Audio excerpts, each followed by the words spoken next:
Okay, so earlier this morning I recorded, I don't know if I did the voice or I recorded my voice or I recorded video record whatever I was thinking, because I had just gotten up and the things were in my mind of what I had read the night prior, and I recorded it. And now that the kids went fishing, I thought I should continue where I was. I think what I spoke about earlier was that how Harry introduced himself. You know what? Let me stop and listen to what I had said, because I completely forgot. And this is what I'm saying. If you guys are following me, you are in a crazy YouTube channel. So if you're here because you want to hear my crazy thoughts. So now I have to go back and listen to what I had said because I forgot. All right, so I just re-listened to the 17 minutes worth of video that I did this morning. So what happened was that, I went on into, I don't know if I'm going to put it in this video. I went and explained a little bit personal stuff into that video. So I don't know, I might cut it. That had to do with schools, for the kids and stuff, and timing of doing all those videos. But the main thing I want to talk about is that I was supposed to pick up or get some what do you call this? Some excerpts from the book to explain some of the things that I have said earlier. So let me see. So I'm going to go a little bit further back before the Doria part, okay? Because I thought that was very interesting here. All right, so it says, during his 2013 tour of Afghanistan, Harry admitted being very jealous of my brother. That's a quote. Admitted being, quote, very jealous of my brother. Back home, he gets to go home to his wife and dog, close quote. Whether he was, quote, stuck playing PlayStation in tent full of men, close quote, while on active duty or playing Call of Duty and ordering pizza from Pizza Express, that's a favorite of the prince's, to his modest Kensington Palace apartment that he moved into once he returned. I underlined this part, Harry led a relatively solitary life. I underlined this. Remember exactly why I underlined it. This guy was lonely. Solitary life. You come from, because if you look at all the royals, they each have their own little family, so they all have their own little bubble. But him, he didn't have a wife and kid. He goes into his little apartment, and he was by himself after that. And when do you get to see each other? You have to make meeting with courtier and all of this. And by the time, let's say, if you feel like right now you want to do something, what? In 2 weeks, you may not even feel like doing that same thing you were wanting to do originally. So this guy was pretty much lonely.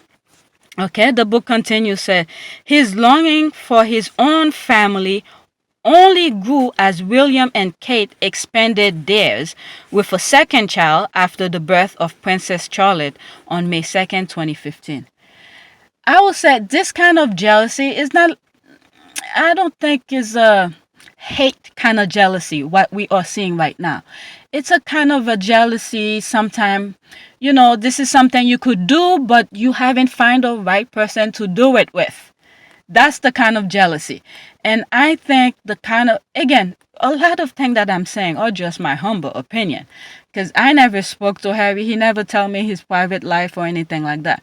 But based on things that is being written, the kind of jealousy that he was longing for, not only did he see what his mom had went through, he wanted something for a very long time where whoever woman he decided to be with would be the right person.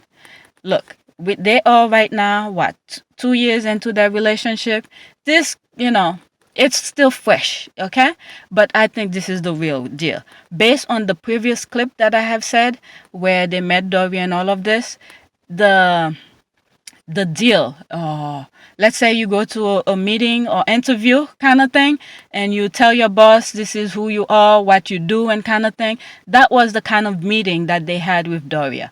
And one thing that came to mind later on today, and it was in my mind, and I couldn't really pick up my phone to record that because the kids were making noise, is that when they met Doria at that house, that friend house, I think anybody, I don't care who you are, okay, anybody who is not into that circle would have been very excited about it. Okay, I could imagine Doria being excited to meet Prince Harry. Okay, but once it comes to her daughter, her Meghan, I know a couple of times when I'm uh, putting comments on some of the Sussex Squad's comment section, whatever, it could be YouTube and stuff like that, I'll say, my Meghan, my this. It's because of my Meghan I came out of my shell to come and make those videos. So for Doria, you could be a prince, you could be a king. Yes, it's nice to meet you, but when it comes to her daughter, Doria's daughter, fuck the freaking prince. I don't care who the hell you are, you better show my daughter respect. I think that's what went on over there. Okay? I don't know Doria personally, never met her, but that woman, from what I've seen from afar, this is what I think went on. And that friend's house, Harry's friend's house, I think this is the strong, candid, real deal kind of talk. Okay? So Doria could say, look, whatever my daughter's decision is, I'm with her 100%. Probably when the time came where Meghan was like, I'm gonna give up my acting career, I'm gonna do this, I'm gonna leave my IG account, I'm gonna shut this, I'm gonna do that. And for Doria, I'm talking in Doria's perspective, humble opinion, okay, never met her. Doria probably talked to Meghan and said, make sure this is exactly what you want, I'm with you 1000%, because the kind of things that Doria was doing, the charity stuff, the things she went to school for, social service, and all of that, and it's in her blood. It's not something that can be taught. I can't even do what she's doing. Okay, so those kind of giving back, it's in Doria's blood, and she passed it on to Meghan. She sees the charity, the need, that all those people that are in need.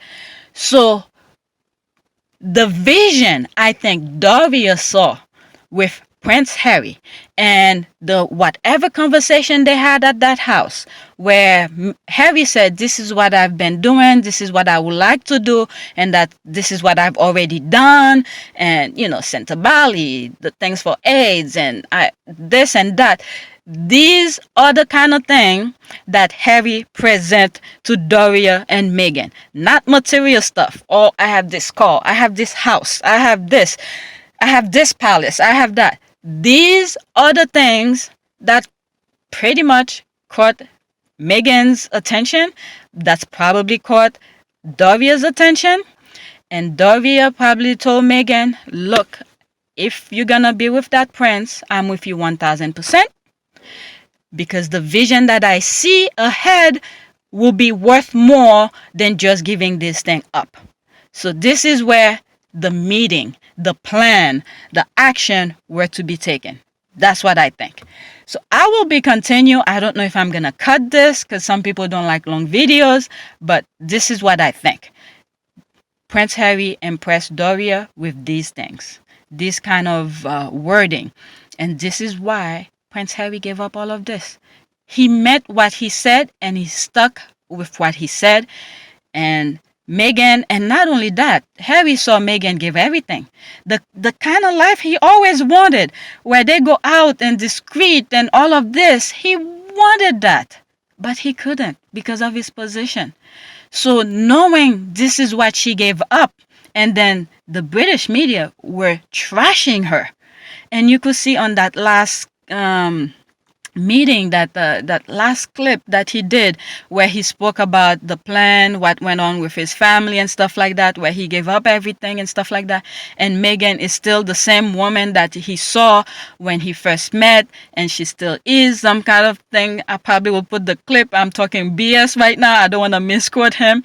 I also know that you've come to know me well enough over all these years to trust that the woman I chose as my wife upholds the same values as I do. And she does. And she's the same woman I fell in love with. We both do everything. But the thing is that woman was still there, and he did not want to lose it. So, yeah, that's what I'm getting. You guys could correct me. So let me find some other clip from the book that I've read already, and then I wanted to share. All right, here I said, bringing Meghan to Botswana, one of the most sacred and special place in his life, was a symbol of how he felt about her. She was smart, independent, adventurous, optimistic, and beautiful. Oh shit. I said this in another video about the book. Okay? I did not reach that book yet. Right now I'm in page 71. This part is in page 71. What paragraph? 1, 2, 3, 4, 5th paragraph. I have not touched the book since then. I had said all of this before. Okay? I feel like I'm a freaking fly on that freaking wall. Okay? Let me continue. But perhaps most important to Harry, Meghan came across as authentic. With Meghan, he knew she wasn't trying to impress him. He felt as though he was getting the real Meghan from day one. Okay, this part I underline.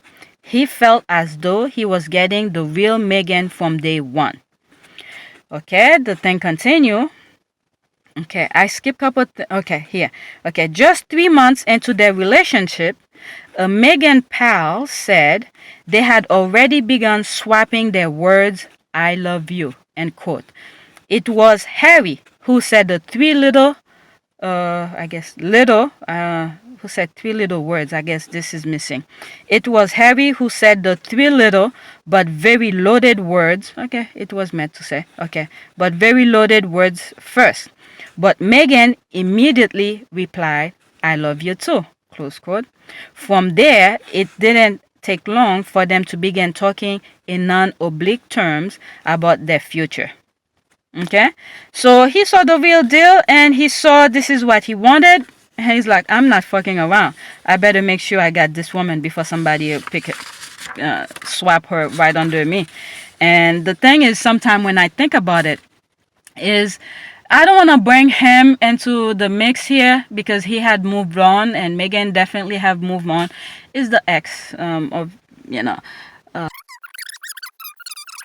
let me not get into it because they both move on. It's not my business to bring that up. But anyway, in another display of affection, Meghan left inside jokes. Okay, I didn't underline this, so I'm not going to get into it. Okay, so here on the side, whatever I'm going to read had to do with I search for this info online. Okay, I search. Okay, so, I know what it is. It has to do with Meghan's house in Toronto and Canada. In one video, I think I even did the search right in front of you guys. I wanted to know if the house where she was staying in Canada while she was filming Suit, if it was hers or she rented. So the book just told me that answer I was searching for. And I think I came to the conclusion it was rented, but it wasn't a solid information. But I guess based on my conclusion, I came to it as being a rented house, but it wasn't a solid. I didn't fully really believe it because there wasn't enough information. But that was my conclusion. But pretty much the book said it was a rented house. So it says here, this is the part. Harry also showed his feeling by traveling to Toronto 3 times between August and October. Fearing his famed ginger locks would be an easy spot, they had both largely avoided going out to her favorite haunts, such as Bar Isabel and Torini, preferring to hunker down at the 3-bedroom, 2-bath house she began rented in summer 2013. So there it is. It was rented. Right around the time of her divorce. Going. Okay, I'm gonna leave that part. I don't wanna bring anything speculation here. And here I underline also on the side. That was last night when I was reading the book, because I couldn't really record. There was so much noise going on. My kids were having fun with my husband. Once I took a shower, my skin touched that sheet. I was like, I'm not going back to that chilly weather. So I just stuck in there and read my book. Okay, what happened to Mr. Markle? Okay, again, I talk another video about what happened to Mr. Markle, but this one here, I don't know. Where should I start? I underline one part, but maybe I should go a bit further up to sort of give you a sense about what I underline. Okay. While she may have some decent art to hang on the wall, it was an occasional payday treat. Okay, maybe I should just read the paragraph. I'm going to read the paragraph.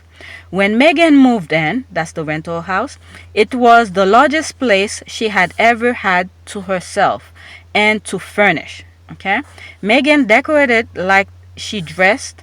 She was a big fan of mixed high and low end products. While she may have had some decent art to hang on the wall, it was an occasional payday treat to pick up a small piece for her growing collection. For some of her furniture at home, accessories, she often turned to affordable places such as HomeSense, IKEA, and even Home Depot. So this sort of gives you a sense of where she gets some of her furnitures. You know, she shop around, she go to Home Depot, she go to IKEA, she goes to different places to find different things that will fit into her lifestyle, or not lifestyle, I guess her liking, pretty much. Now this is the part that I underline. That's a quote here. Money in the bank doesn't mean money to spend, close quote, was the advice her father gave her as a teen, and she still took that to heart. This is why I underlined and I said, what happened to Mr. Markle? Okay. Whatever I said in that video before about Mr. Markle still stand. But, you know, it's like, what the hell happened to this guy? What turned him into that, where money had pretty much blinded him? I think well, you know what?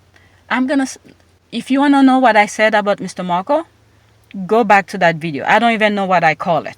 So go back to Mr. Markle's video and listen to it. So I don't want to bring him here. So pretty much here, when I got to that part and I underline it and I put on the side, what happened to Mr. Markle? What went wrong? Okay.